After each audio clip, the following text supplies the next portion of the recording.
कालू कौवा आम वाला अपनी पत्नी टूनी चिड़िया और अपने बेटे चिंटू के लिए जब आम लाता था तो बड़े बड़े आमों को छांट के अलग कर लेता और उन्हें अकेले खाता था। एक दिन कालू कौवा अपने आम के दुकान में आम बेच रहा था। अरे वाह कालू भाई साहब, बड़े ही सुंदर सुंदर आम रखे हैं आप, जरा मेरे लिए आम पैक कर देना।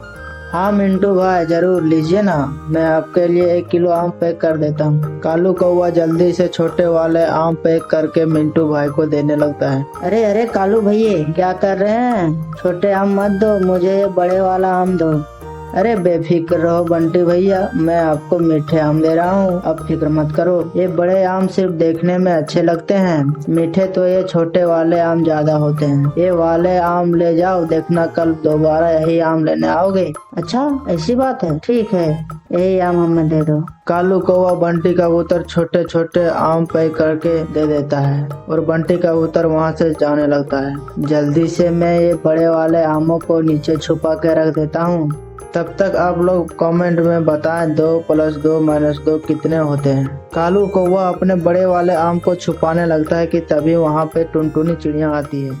अरे कालू भैया जरा ये बड़े वाले आम 2 किलो देना, और ये आमों को नीचे छुपा के क्यों रख रहे हो, इसे सामने रखो जिससे जल्दी बिकेगी। अरे टुनटुनी बहन, ये बड़े आम को कोई नहीं खरीदता है और ये मीठे और रसीले भी नहीं होते हैं, इसलिए इन्हें नीचे रख रहा हूँ और ये अच्छे आमों को ऊपर रख रहा हूँ। अरे क्या बोल रहे हो कालू भैया, ये आपके बड़े वाले आम मैं खरीदूंगी आपसे, दीजिए आप मुझे आम।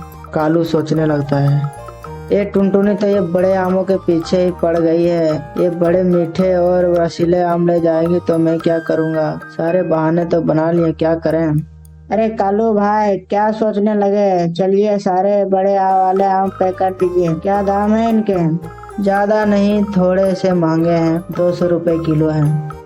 क्या बात है कालू भैया, अब समझ में आया कि ये आम लोग क्यों नहीं खरीद रहे हैं। अरे इतने भाव रखोगे तो कोई नहीं खरीदेगा। और ये छोटे वाले आम कैसे हैं दिए? ये छोटे वाले आम तो 80 रुपए किलो है। तो फिर ठीक है, मुझे ये छोटे वाले आम पैक कर दो, मुझे भी ये आपके बड़े वाले आम नहीं खरीदने हैं। अरे कैसी बात कर रही हो टूनी बहन, ये लो आपके 80 वाले आम। इसी तरह से बड़े आम के लालच से ये आम किसी को नहीं बेचता है। शाम होते ही अपने बड़े आमों को घर ले जाता है और खाने लगता है। तभी कालू कौवा का बेटा चिंटू वहाँ आता है। पापा मुझे भी आम दीजिए ना। तुम लोगों से कितनी बार कहा है, तुम सब के लिए बाहर में छोटी आम रखी हूँ, उसमें से जाकर जितने आम खाने हैं खा लो, लेकिन ये बड़े आम तुम लोगों को नहीं दूंगा। अरे यहाँ तक कि ये बड़े आम अपने ग्राहकों को भी नहीं देता। तुम लोगों को क्या लगता है ये बड़े आम खाने के लिए तुम लोगों को दूंगा? बिल्कुल नहीं दूंगा। कालू को चिंटू पर चिल्लाता देखकर कालू की पत्नी टूनी कालू के पास आती है। अरे इसने क्या कर दिया जिसमें इतने चिल्ला रहे हैं आप? मम्मी मैंने तो पापा से ये बड़े आम खाने के लिए मांगा, लेकिन पापा नहीं दे रही हैं। देखो टूनी, खाने के टाइम बीच में कोई परेशान करे मुझे ठीक नहीं लगता है, इसलिए तुम और चिंटू यहाँ से जाओ और मुझे आम आराम से खाने दो। मैंने बहुत सारे पंछी देखे, लेकिन इतना बड़ा आम के लालची पंछी नहीं देखा जो अपनी लालच के लिए अपने बेटे और बीवी पे चिल्लाते हैं। हाँ, मैं इस लालच को कभी खत्म नहीं करूँगा, क्योंकि मुझे आम बहुत ज्यादा अच्छे लगते हैं, वो भी बड़े वाले आम। इन्हें तो मैं अपने ग्राहकों को भी नहीं देता। कोई मुझे लालची कहे, मुझे कोई फर्क नहीं पड़ता। लालच किसी भी चीज का हो, इतना लालच करना ठीक बात नहीं होती है। और जो तुम्हारा आम का इतना लालच है, देखना एक दिन तुम्हें बर्बाद कर देगा। इसलिए मैं आपसे कह रही हूँ चिंटू के पापा, आप आम की लालच कम कर लो। इतना कहकर टुनी चिड़िया अपने पति के कमरे से बाहर निकल जाती है। टुनटुनी के जाने के बाद कालू कौवा आम को आराम से खाने लगता है और फिर कालू कौवा अपने दुकान पर वापस जाता है और टुनी आमों को बेचने लगता है। तभी बंटी कबूतर वहाँ आता है। कालू भाई साहब तुम ऐसा करोगे, मैं तुम पे भरोसा करके छोटे आम लेकर गया था और ये मीठे आम नहीं है। अरे कैसी बात कर रहे हो चिंटू भैया, मैंने तो आपको अच्छे आम दिए थे। कल मैंने कितने आम बेचे लेकिन शिकायत नहीं किए। अब पहले हैं जो ऐसे बोल रहे हैं। फिर वहाँ टुनटुनी चिड़िया भी आ जाती है। वाह कालू भैया वाह, तुमने मुझे कितना अच्छा बेवकूफ बनाया। बड़े वाले आम तो आपने दिए ही नहीं और ऊपर से अपने छोटे वाले आम दे दिए। मुझे आम नहीं चाहिए, लो रखो अपने आम और मेरे पैसे वापस करो। हाँ हाँ कालू भैया, मुझे भी मेरे पैसे वापस करो। ऐसा कहाँ होता है कि मैं सबके पैसे वापस कर दूंगा। अगर ऐसे ही सबके पैसे वापस करने लगा तो मेरा धंधा चौपट हो जाएगा और मैंने तो अच्छे आम दिए थे, मैं आपको पैसे वापस नहीं दे पाऊंगा। तो फिर ठीक है, पैसे वापस ना दो, तुम्हारा धंधा तो वैसे ही चौपट हो गया समझो। मैं पूरे जंगल में ये बात फैला दूंगा कि अच्छे आम आप अपने लिए रख लेते हो और हमें खराब आम दे देते हो। फिर देखना आपसे कोई आम नहीं खरीदेगा। हाँ चिंटू भैया बिल्कुल सही कह रहे हैं। देखना मैं भी जंगल में बात फैला दूंगी कि तुम अच्छे आम नहीं बेचते हो, फिर देखना। अब बंटी और टुनटुनी पूरे जंगल में बात फैला देते हैं कि कालू सबसे खराब आम बेचता है, उनसे कोई आम नहीं खरीदना। जंगल का कोई पंछी कालू से आम नहीं खरीदता। कालू अपने घर जाता और उदास बैठ जाता है। क्या हुआ, ऐसे उदास क्यों बैठे हो चिंटू के पापा? तुम सही कह रही थी टूनी, आज मुझे मेरे लालच का फल मिल गया। मुझे आमों को लेकर इतना लालच नहीं करना चाहिए था। मेरा आम बेचने का धंधा चौपट हो गया। मुझे तुम्हारा बात मान लेना चाहिए था, लेकिन अब से ध्यान रखूंगा और अपने आम के लिए इतना लालच नहीं करूंगा। और इसी तरह से कालू का लालच को फल मिल जाता है। एक जंगल में सारे चिड़िया ने अपने अपने घरों के सामने आम के बगीचे लगाए थे। वहीं एक कौवे ने भी अपनी एक बगीचे लगाया होता है, जो थोड़ा लालची था। इस बार मेरे बगीचे में बहुत सारा आम फरेगा और मैं बहुत सारा पैसा कमाऊंगा। और वहीं बगल में टूनी ने भी अपनी एक बगीचा लगाई थी, जो उसके बगीचे में समय से पहले आम आ जाती थी। हर साल की तरह इस साल भी मेरे बगीचे में समय से पहले आम आ गए हैं। अब मैं इस आम को अच्छी कीमत में बेचूंगी, क्योंकि किसी के पास अभी आम नहीं होगा जिससे मुझे अच्छी कीमत मिल जाएगी। कौवे के बगीचे में अभी तक फल नहीं आए थे। अरे इस बार भी फल देरी से हमारे पेड़ों में आएगी, कुछ करना पड़ेगा, नहीं तो फिर टूनी हमसे ज्यादा पैसे कमा लेगी। कौवा अपनी शैतानी बुद्धि दौड़ाने लगता है। आज मैं टूनी के बगीचे जाऊंगा। फिर कौवा चोरी छिपे टूनी के बगीचे पहुंच जाता है और वहां इतने सारे फल देखकर कौवा हैरान हो जाता है। अरे इतने सारे फल मैंने वक्त से पहले नहीं देखा हूँ। मैं कुछ आम को तोड़ के ले जाता हूँ टूनी के आने से पहले। और कौवा आम तोड़ने लगता है। तोड़ते तोड़ते उसे एक बड़ा आम नजर आ जाता है। अरे इतना बड़ा आम तो मैंने कभी नहीं देखा। कौवा उस आम को तोड़ने लगता है। आम टूट के नीचे जमीन में गिर जाती है, जिससे बहुत जोर से आवाज आती है। तभी टूनी चिड़िया वहाँ आने लगती है। चोर चोर पकड़ो पकड़ो, कोई चोर मेरे बगीचे में घुस गया है, उसे पकड़ो पकड़ो पकड़ो। अरे भागो, नहीं तो टूनी मुझे पकड़ लेगी, जल्दी जल्दी भागो। कौवा वहाँ से तुरंत जल्दी जल्दी भाग जाता है। टूनी जब वहाँ जाती है तो उसे बहुत बड़ा आम दिखाई देता है। अरे इतना बड़ा आम मैंने कभी नहीं देखी। टूनी उस आम को बेचने के लिए चली जाती है। आम ले लो, आम ले लो, कितना बड़ा आम है, आम ले लो। टूनी आम बेचने लगती है। इतना बड़ा आम देख के सारे पंछी आ जाते हैं। कितना दाम लोगे इस आम की? मैं इस आम की कीमत 10,000 दूंगा। इतना सुनते ही टूनी ने हाँ कह दी। उस चिड़े ने उस आम को 10,000 में खरीद लेता है और वहाँ से चला जाता है।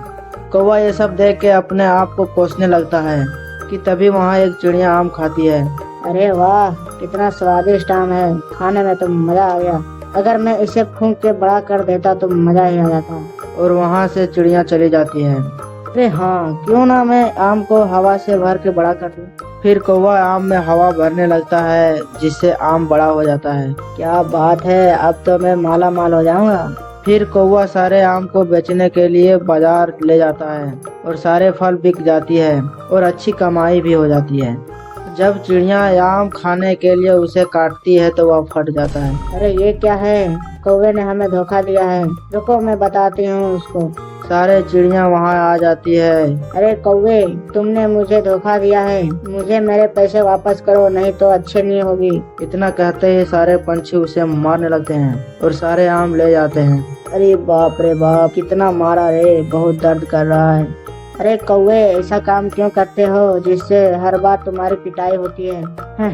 तुम क्या जानोगे टुन्नी, मैं इसी तरह से हर बार तुमसे ज्यादा पैसे कमा लेता हूँ। फिर वे दोनों अपने घर चले जाते हैं और अगले साल के लिए पेड़ लगाने लगते हैं। टूनी अपने बगीचे में एक सूखा पेड़ देखती है। अरे ये क्या हो गया मेरे पेड़ का, ऐसा कैसे हो गया, इस पेड़ को मुझे बचाना होगा। फिर टूनी उस पेड़ को पानी डालने लगती है तो वहीं कौवे ने अपने पेट पालने के लिए एक दुकान खोल लेता है जिसमें सारे चीजें होते हैं। अरे मैं इस धंधे से अगर टूनी को हरा दूंगा, इस बार मैं उसे आगे नहीं बढ़ने दूंगा मैं। उधर टूनी उस सूखी हुई पेड़ में पानी डाल रही थी जिसमें धीरे धीरे पत्ती आना शुरू हो गया था। पता नहीं कब पेड़ों में फल आएंगे, घर में सारे अनाज भी खत्म हो गए हैं, क्या खाऊंगी आज मैं। चलो चलते हैं, थोड़ा कौवा से आज मैं मदद मांगती हूँ। चिड़िया कौवे के पास जाती है। अरे कौवे भैया, मेरे घर में सारे अनाज खत्म हो गई है, आप मुझे कुछ चावल दे दीजिए, जब मेरे पेड़ों में फल आएंगे तब आपके पैसे वापस कर दूंगी। अरे नहीं नहीं, मैं तुम्हें चावल नहीं दूंगा, पता नहीं तुम्हारे पेड़ों में फल आएंगे कि नहीं आएंगे। कौवा उसे वहाँ से भगा देता है। टूनी अपने बगीचे पहुँचती हो तो वह हैरान हो जाती है। अरे ये क्या है, इतने सारे चॉकलेट, इस पेड़ में तो सिर्फ चॉकलेट ही चॉकलेट हैं। वाह, हे भगवान, इसके लिए आपको पूरे दिल से धन्यवाद। मैं अब इस चॉकलेट की दुकान खोल लूंगी जिससे मैं पैसे कमाऊंगी। फिर टूनी इस चॉकलेट को बेचने के लिए बाजार में एक दुकान खोल लेती है। आओ बहन भाई, चॉकलेट ले लो, कितने स्वादिष्ट चॉकलेट हैं। इसी तरह से टूनी चॉकलेट बेचने लगती है। वहीं बगल में कौवे की भी एक दुकान होती है। अरे टूनी ने दुकान खोल ली, कहाँ से आए इसके पास इतने पैसे, जरा मैं पूछूं तो वो दुकान कैसे खोली, उसके पास तो पैसे भी नहीं थे। कौवा टूनी के पास जाके, अरे टूनी, तुमने चॉकलेट की दुकान खोल ली, कहाँ से आए तुम्हारे पास इतने सारे चॉकलेट, पैसे भी नहीं थे तुम्हारे पास। अरे कौवे भैया, ये सारे चॉकलेट मेरे बगीचे के हैं। कौवा सोचने लगता है, ये क्या कर रही है, भला बगीचे में इतने सारे चॉकलेट कैसे होंगे। फिर ये जानने के लिए टूनी के बगीचा पहुंच जाता है। जब कौवा चॉकलेट के पेड़ देखता है तो वह हैरान रह जाता है। अरे सच में इसके बगीचे में चॉकलेट हैं। बाजार में सब चिड़िया टूनी के पास जाने लगे चॉकलेट खरीदने के लिए। कौवे के पास कोई नहीं जाता था। अरे ऐसे में तो मैं कंगाल हो जाऊंगा, कुछ करना पड़ेगा। आज रात में उस पेड़ को काट दूंगा, ना रहेगी बांस और ना बजेगी बांसुरी, सारा खेल ही खत्म हो जाएगा। रात होते ही कौवा उस पेड़ को काटने के लिए टूनी के बगीचा पहुंच जाता है और उस पेड़ को काटने लगता है। जल्दी जल्दी इस पेड़ को काटना पड़ेगा। कौवा उस पेड़ को काटने लगता है। तभी उस पेड़ से सारे चॉकलेट कौवे के ऊपर गिर जाती है। अरे अरे, बचाओ बचाओ बचाओ। लेकिन इतने सारे चॉकलेट के वजन से कौवा नीचे दब जाता है और वह मर जाता है। जंगल में एक मुन्नी चिड़िया का घोंसला था। एक दिन कहीं से एक कौवा उड़ता हुआ आता है और मुन्नी चिड़िया के घोंसले के सामने बैठ जाता है। उसने मुन्नी चिड़िया से अच्छी अच्छी बातें की और दोनों में अच्छी दोस्ती हो जाती है। कुछ दिन के बाद से कौवा रोज मुन्नी चिड़िया से मिलने आने लगा और दोनों एक दूसरे से ढेर बातें करते थे और खाने के तलाश में एक साथ साथ जाते थे। एक दिन कौवा और मुन्नी खाने को ढूंढने निकली। उड़ते उड़ते पास वाले गांव पहुंच जाते हैं। वहां एक घर के छत में पापड़ सूख रही थी। जब मुन्नी को पापड़ नजर आती है तो बोलती है, वो देखो पापड़, चलो पापड़ खाते हैं। वो दोनों नीचे चटाई के पास आके बैठ जाते हैं। तब मुन्नी बोली, चलो एक प्रतियोगिता रखते हैं, देखें सबसे ज्यादा कौन पापड़ खा सकता है। ठीक है, लेकिन जो जीतेगा वो दूसरे को खा जाएगा। कौवा राजी हो गया। मुन्नी ने सोचा कौवा मजाक कर रहा है। दोनों ने पापड़ खाना शुरू कर देते हैं। कौवा चिड़िया से छुप छुप के बेईमानी करने लगा और चिड़िया ईमानदारी से खा रही थी। कौवा कुछ पापड़ खाता और कुछ चटाई के नीचे छुपा देता, जिससे कौवा जीत जाता है। और कौवा बोलने लगा, मैं जीत गया, मैं जीत गया, अब मैं तुम्हें खाऊंगा खाऊंगा। चिड़िया बहुत दुखी हो गई और कौवा को अपनी बेस्ट फ्रेंड मानती थी, लेकिन कौवा ने असली रंग दिखा ही दिया मुन्नी चिड़िया को। ठीक है, तुम मुझे खा सकते हो, लेकिन मुझे खाने से पहले अपनी चोंच धो के आओ, पता नहीं तुम क्या क्या खाते हो। कौवा अपनी चोंच धोने के लिए नदी के किनारे पहुंच जाता है और अपनी चोंच धोने के लिए नदी से पानी मांगता है। नदी नदी, मुझे पानी दो। मैं तुम्हें पानी देने के लिए तैयार हूँ, लेकिन पहले मटका ले आओ, उसके बाद जितना चाहो उतना पानी ले जाना। कौवा उड़ता हुआ कुम्हार के पास गया और बोला, कुम्हार भाई, मेरे लिए एक मटका बना के दो, मुझे पानी भर के लेके जाना है। मैं तुम्हारे लिए मटका बना दूंगा, लेकिन अभी मिट्टी खत्म हो गई है, पहले मिट्टी लेके आओ, तब मैं तुम्हें मटका बना के दूंगा। कौवा मिट्टी लेने के लिए खेत पहुंच गया और अपनी चोंच से मिट्टी खोदने लगता है। तभी धरती बोली, सब जानते हैं कि तुम कचरा खाते हो, मैं तुम्हें अपनी मिट्टी में चोंच नहीं मारने दूंगी। पहले अगर तुम्हें मिट्टी चाहिए, कुल्हाड़ी लेके आओ, तब मैं तुम्हें अपनी मिट्टी दूंगी। कौवा कुल्हाड़ी लेने के लिए लोहार के पास जाकर कुल्हाड़ी बनाने के लिए बोला, अगर तुम्हें कुल्हाड़ी चाहिए तो तुम आग लेके आओ, तब मैं तुम्हें कुल्हाड़ी बना के दूंगा।